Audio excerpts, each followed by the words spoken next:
Hello दोस्त, नमस्ते, प्रणाम। मैं सुमन यादव आप सभी को अपने यूट्यूब चैनल पे स्वागत करती हूं दोस्तों। और आज सभी के बीच एक मैं कहारवा नाच गीत लेकर आई हूं। कैसे लगेगा प्लीज़ कमेंट में आप लोग ज़रूर बताना।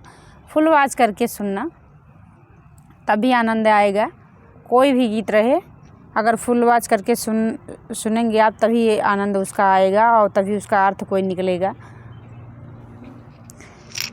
हल्दी का रंग पिया बहुत बेदर्दी मोर बलमुआ हो, मेहंदी का रंग चटकोर मोर बलमुआ हो, मेहंदी का रंग चटकोर मोर बलमुआ हो।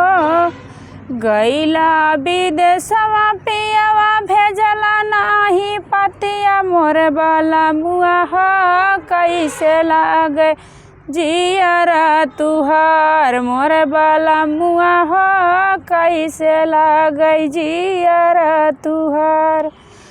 सासु मोरी मारे ननद गरिया वही मोर बलमुआ हो, देवरा बोलै बोलिया हजार मोर बलमुआ हो, देवरा बोलै बोलिया हजार।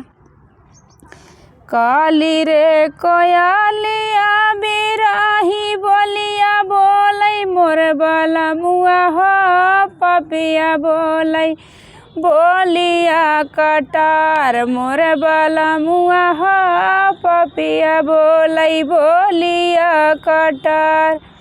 बिरह सतावै पिया आधी आधी रतिया मोर बलमुआ हो, कैसे बीती जिंदगी हमार मोर बलमुआ हो, कैसे बीती जिंदगी हमार। कौन सवतिया तोहर मारले बमतिया मोर बलमुआ हो, त्यागी दिहला घरवा दुआर मोर बलमुआ हो, त्यागी दिहला घरवा दुआर मोर बलमुआ हो, त्यागी दिहला घरवा दुआर।